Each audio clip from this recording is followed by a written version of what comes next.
Hey guys, welcome to my channel.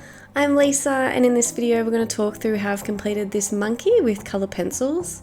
If you like this video, remember to like and subscribe, and if you feel like you'd like to give this one a go, you can head on over to my Patreon channel. This piece is a tutorial in real time and you get given the line art, material list, reference photo, everything you need to complete this piece all by yourself. So let's get started drawing the monkey. So to begin with, I always start with the eye and usually the face because it always gives a little bit of personality and sort of sets the tone for the piece. At the end of this one, I really liked how when I look at it, I sort of feel calm, like it feels really soothing. So starting off with the face, it's really nice to get a good tone in how you're sort of feeling about the piece.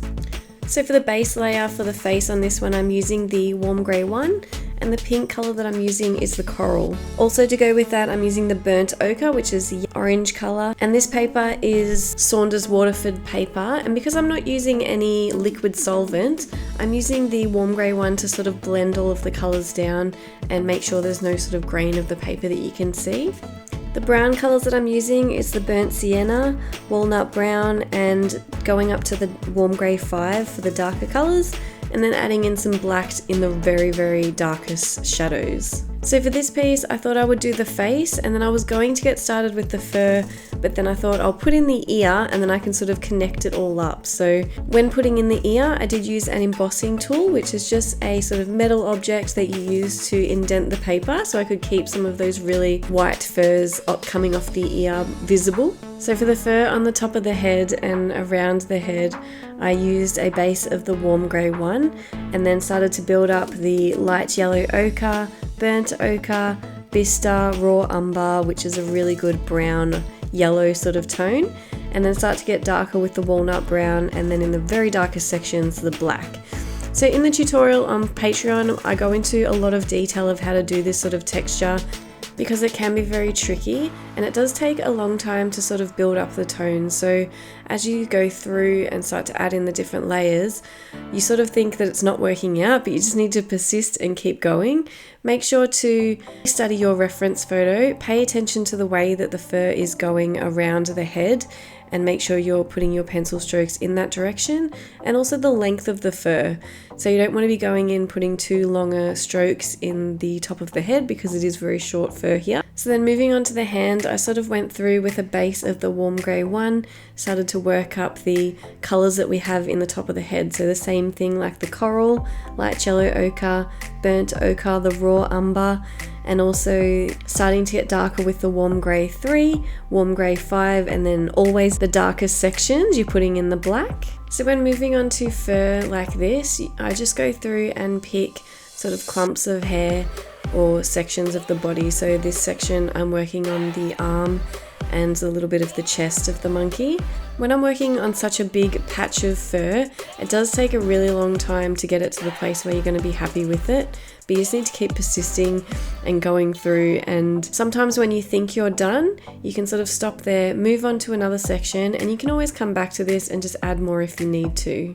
When it comes to realism, it doesn't always matter about the colours that you use, but it does really matter about the tones that you're using. So when I'm talking about tones, I'm talking about light and dark colours. Making sure that you have the highlights in the right section and the darker sections as dark as they need to be will help your piece look more realistic.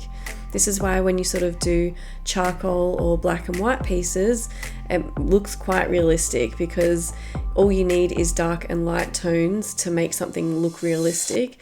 The colour that you use doesn't really matter. So even if you're not matching the right colour from your reference photo in your piece, it doesn't really matter. All that really matters is you're getting the shadows and the highlights in the right spots. So then on the shoulder and the back of this monkey, there is a really, really short stroke. So I'm making sure to go through and put in really, really short strokes with my pencil. This sort of thing does take a long time and you sort of feel like it looks silly at the time when you're doing it. You think that it might not be working out, but you just need to keep persisting and build up a whole heap of layers with this sort of technique. So I did use a pencil blender. I used Zest It with a paintbrush just to blend the biggest section at the back, because I could tell with the paper that I'm using, you could still see the white of the paper coming through. So I did need to blend a little bit, but that's the only spot I have blended on this whole monkey. Then you can wait for that to dry and then go straight back over it pretty much with the same colors, same pressure, same pencils, and it will get nice and dark and you won't be able to see the tooth of the paper through. So once you go through and everything is in, this is when you can start to really step back from the piece physically and have a look from a distance to see where you need to go darker and where you need to add more sort of light highlights. Comparing your piece with the reference photo is the best way to sort of get the right values and ensure that it's looking as good as it can. Then finally, it's time to add the little whiskers and hairs at the top of the head of this monkey, which is my favorite thing to do at the very end of a piece.